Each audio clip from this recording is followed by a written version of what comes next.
Uganda kasabı olarak bilinen Idi Amin kimdir? Gelin bu ilginç liderine bir göz atalım. Kendisi belki de sömürgecilik dönemi Afrika'sının en eli kanlı diktatörüydü. Döneminde 300 ila 400 bin kişinin öldürüldüğü tahmin edilmektedir. Hatta bazıları da yenmiştir. Bugün Uganda Cumhuriyeti olarak bilinen, o sıralarda İngiliz sömürgesi olan topraklarda yaşayan Müslüman Kakva kabilesine mensup bir ailenin çocuğu olan Idi Amin 1975'te doğmuş, babasız büyümüş ve eğitime dair pek bir bilgi yoktur. Yıldızını parlatan olay, İngiliz İmparatorluğu'na bağlı Afrika'daki sömürgelerde faaliyet gösteren özel bir askeri birlik olan King's African Rifles'a aşçı yardımcısı olarak katılmasıydı. 1946'da bu birliğe katılan Idi Amin, kademeleri hızla yükselerek Burma, Somali, Kenya ve Uganda'da imparatorluk adına savaştı. Bölgedeki gerilla savaşçılarının korkulu rüyasıydı. Her ne kadar askeri yetenekleri iyi olsa da onun adını duyuran asıl olay sorgulamalarda sergilediği acımasız yüzü olmuştur. Ölçüsüz güç kullanımı hayattaki belirleyici faktör haline gelmiştir. Adaleli yapısı, kaslı vücudu ve vurduğunu indiren bir boksördü. 1951 ile 1960 yılları arasında Uganda ağır siklet boks şampiyonu unvanını elinde bulundurmuştur. 1962'de Uganda bağımsızlığına kavuşmuş ve başbakanlığa Obote getirilmiştir. Idi Amin'in yakın arkadaşı olan Obote ve Idi Amin ikilisi adeta ülkede yolsuzluk ve hırsızlığın başını çekmiş, paraları cebe indirmeye başlamıştır. Bu durum sonrasında Uganda Cumhurbaşkanı rahatsız olmuş ve parlamento soruşturması açılmasını istemiştir. Köşeye sıkışan Obote karşı saldırıya geçmiş ve Idi Amin'in yardımıyla anayasayı askıya aldırmış, Cumhurbaşkanını İngiltere'ye sürgüne yollamıştır. Başkanlığa geçen Obote artık Idi Amin ile birlikte daha rahat at koşturmaya başlamış, Idi Amin ise ordu içerisinde pozisyonunu güçlendirmiştir. Idi Amin ülkenin genelkurmay başkanı olmuş, mafya babası gibi hareket etmeye başlamıştır. Silah kaçakçılığı yapıp diğer ülkelerin özellikle İngiliz ve İsrail ajanları ile çok sıkı fıkı ilişkilere girmiştir. Obote bu durumdan rahatsız olunca onu diskalifiye etmeye çalışmış, fakat Idi Amin baskın çıkmış ve 25 Ocak 1971'de Obote Singapur ziyareti için yurt dışına çıktığında Idi Amin darbe yapmış ve başkanlığa kendini getirmiştir. O tarihten itibaren Uganda'da her şey aşırılığa kaçmaya başlamış ve adeta ülkenin çivisi çıkmıştır. Idi Amin zaten fakir olan ülke halkının parasını daha çok çalmaya başlamış ve halkı iyice fakirleştirmiştir. Bu konuda ses çıkarmaya kalkanları ise kendi emriyle öldürmüş, hatta kendi kabinesindeki birçok bakan bizzat kendisi tarafından öldürülmüştür. Ekonomiyi düzeltmek adına takındığı saplantısı yüzünden İngilizlerin zamanında ülkeye yerleştirdiği ve ticaretle uğraşan Asyalı nüfusu, özellikle Hindistan ve Pakistanlıları ülkeden sınır dışı ettirmiştir. Bu yönüyle Idi Amin etnik ayrımcılıkla suçlanmaktadır. Aşırılıkları bununla bitmemektedir. Idi Amin iktidardayken 4 beyaz İngilizin taşıdığı taht-ı-revanla dolaşırdı. Böylelikle eski efendisi olan İngilizlere olan takıntısı görülmekte ve bu şekilde intikamını almaktaydı. Idi Amin Uganda diktatörlüğünde dünya kamuoyu ve ülkesinde sıklıkla yamyamlıkla suçlanıyordu. Idi Amin'in yamyam olduğu ve insan eti yediğine dair pek çok iddia dolaşmaktaydı. Kendisi zamanında bir kabileye esir düştüğünde zorla insan eti yedirildiğini itiraf etmiştir. İngilizlerin en yüksek nişanı olan Victoria nişanı ile ödüllendirilen Idi Amin 1976'da arabulucu olarak gittiği Kuzey İrlanda'da İskoç bağımsızlığı için mücadele ettiğini belirtmiş ve kendini İskoçya kralı olarak ilan etmiştir. İngilizleri sevmediğinden İskoçya'ya özel ilgisi bulunmaktaydı. Ayrıca İngiltere kraliçesi 2.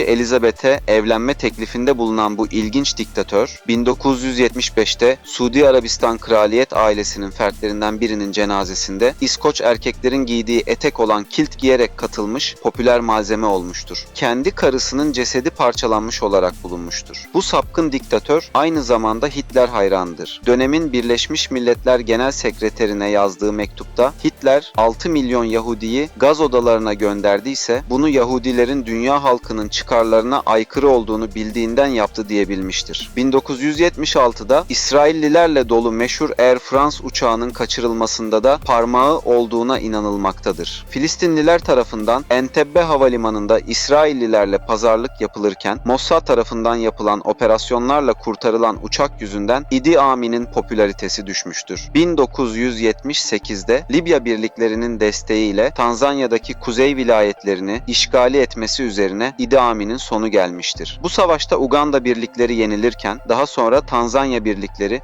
Uganda'ya girmiş ve Uganda ordusu darbe yaparak Idi Amin Dada'nın gitmesini sağlamıştır. Daha sonra Libya'ya kaçan Idi Amin, Kaddafi'nin yanında uzun bir süre kalmış, ardından Suudi Arabistan'a yerleşmiş ve orada yüksek tansiyona bağlı kalp krizi sonucu 16 Ağustos 2003 günü hastanede ölmüştür. Ülkeden ayrıldığımdan beri Uganda'da insan haklarına saygı gösterilmiyor şeklinde Arabistan'da yaptığı açıklama ne kadar umursamaz olduğunu göstermektedir. Kıbrıs Barış Harekatı sırasında harekat planlarımızı komşu ülkeleri işgal etmek için isteyen, boksa ve Kraliçe 2. Elizabeth'e özel bir düşkünlüğü olan Idi Amin, iktidarı sırasında bakanlarından birini yediğine inanılan bir diktatördü. Zamanında ünlü boksör Muhammed Ali'ye de meydan okumuş olan Amin, bu gibi aşırı davranışlarıyla dünya kamuoyunda dikkat çekmişti. 8 yıl boyunca Uganda diktatörü olan Idi Amin'in hayatını anlatan The Last King of Scotland isimli filmde kendisini canlandıran Forest Whitaker en iyi erkek oyuncu dalında 2006'da Oscar ödülü almıştır. Idi Amin'in cinsel gücü arttırdığına inandığı için günde 40 portakal yediği ileri sürülmüştür.